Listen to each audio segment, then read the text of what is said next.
सृष्टिकर्ता एवं उद्धारकर्ता प्रभु श्रीकृष्ण मधुर नाम आपण मान समस्त को प्रेमर नमस्कार जनाए। नमस्कार। आज आम मैंने परमेश्वर स्वभाव मध्य गोटे स्वभाव विषय आलोचना करवा ताऊँ परमेश्वर अपरिवर्तनीय अटंती। से कदापि परिवर्तन होती ना। जे थिले से अच्छी आउ से सदा सदा रहिबे। मलाखी 3 पर्व 6 पदर लिखा जाए, कारण आम्भे सदा प्रभु आम्भर परिवर्तन नाही। ए हेतु हे जाकुबंक संतानगण तुम्भ मानकर विनाश हुए नाही। आम मानकर सदा प्रभु परमेश्वर परिवर्तन होती ना।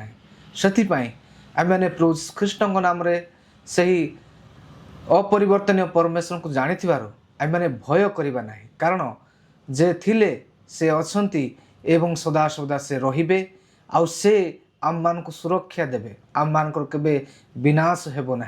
आम मैंने जदि ताहांको प्रकृत रे आम जीवन रे ग्रहण करिछु एवं ताहांको अनुसार चालुअछु ताहले आम मैंने कदापि विनाश हेबा ना। कारण से अपरिवर्तनीय परमेश्वर से थिले अच्छी एवं सदा सर्वदा से रहिबे। से एवरी 13 पर्व 8 पद लिखा जाए, जीशु ख्रीष्ट काली आज और चिरकाल समान अटंती।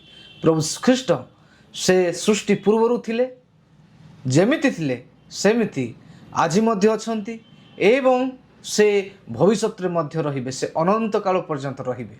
से कदापि परिवर्तन होई नाहंती कि हेबे नाही। से अपरिवर्तनीय परमेश्वर अटंती। से ईश्वरंकर पुत्र प्रभु ख्रीष्ट अटंती। से कदापि परिवर्तन हेबे नाही। एहा आमे जानिबा नितांत आवश्यक अटे। ईश्वरंक वाक्य जाकुब 1:17 रे लिखा जाए, समस्त उत्तम दान और समस्त सिद्धवर ऊर्ध्वरु अर्थात ज्योतिर्गणर पितांक ठारू आसे, जहांक ठारे कौनसी परिवर्तन बा लेश मात्र विकार नाही। समस्त उत्तम दान एवं सिद्धवर आम मानकर स्वर्गस्थ पिता परमेश्वर ठारू आसी थाए। ताहांकर कौनसी परिवर्तन नाही। से कदापि परिवर्तन होती ना। से अपरिवर्तनीय परमेश्वर अटंती। जहाँ मध्य से दियंती ताहांकर गौरव पाए से दियंती एवं से परिवर्तन होती ना। से जेमिति थिले सेमिति अच्छंती एवं सदा सर्वदा से सही प्रकार ही रहिबे। से अपरिवर्तनीय परमेश्वर अटंती। ईश्वर को वाक्य गीत संहिता 102:25-27 जदि आमे पढ़ू सेठार लिखा जाए, तुम्भे आद्यरु पृथ्वीर मूल स्थापन करियछ, पुणी आकाश मंडल तुम्भर हस्तकृत कर्म। से सबु विनष्ट हेबे, मात्र तुम्भे नित्य थिबो। हाँ, तही मध्यरु सकल वस्त्र परि जीर्ण होई जिवो, आउ तुम्भे परिधेय वस्त्र परि से सबु परिवर्तन करिवो ओ से सबु परिवर्तित हेबो। मात्र तुम्भे सही अट ओ तुम्भ वर्षर शेष हेबो नाही। एही वाक्य मध्ये माने देखौछु समस्त विश्व परिवर्तन हेई जिवो। एही सृष्टिर समस्त वातावरण परिवर्तन हेई जिवो। किंतु सदा प्रभु परमेश्वर जे थिले से अच्छंती एवं सदा सर्वदा रहिबे। से परिवर्तन हेबे नाही। से जेमिति थिले सेमिति से वर्तमान मध्य अच्छंती। मोर प्रिय माने एहा आम माने जानिबा नितांत आवश्यक अटे। समस्त विषय परिवर्तन हेई पारे, किंतु परमेश्वर कदापि परिवर्तन होती ना।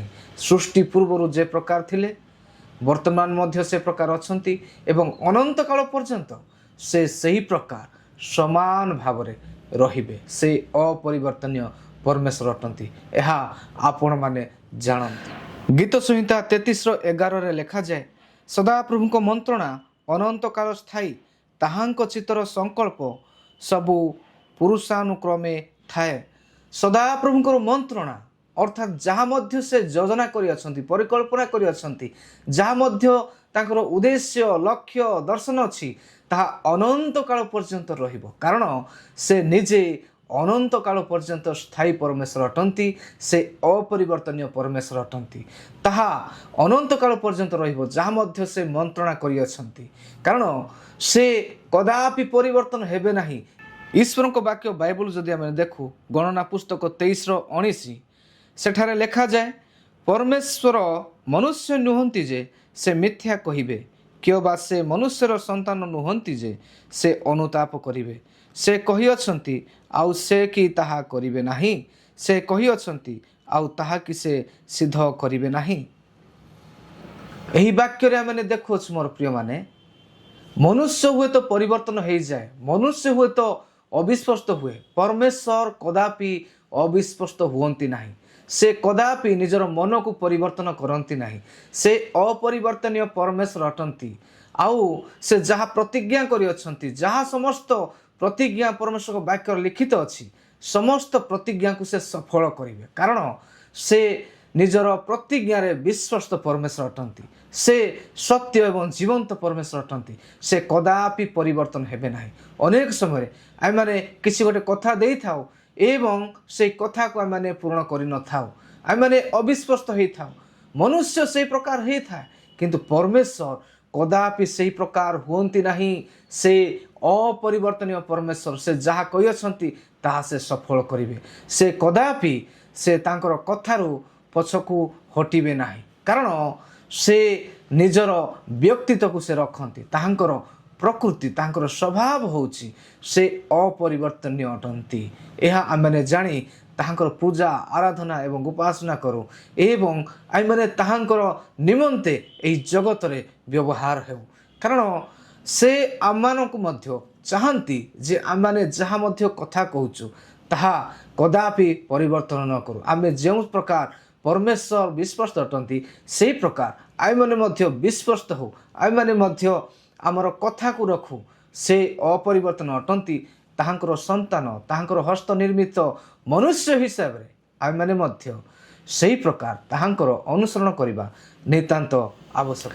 ପ୍ରଭୁ ଏହି ଅଳ୍ପ ଆଲୋଚନାରେ ଆମ ପ୍ରତ୍ୟେକଙ୍କୁ ଆଶୀର୍ବାଦ କରନ୍ତୁ। ଆମେନ୍।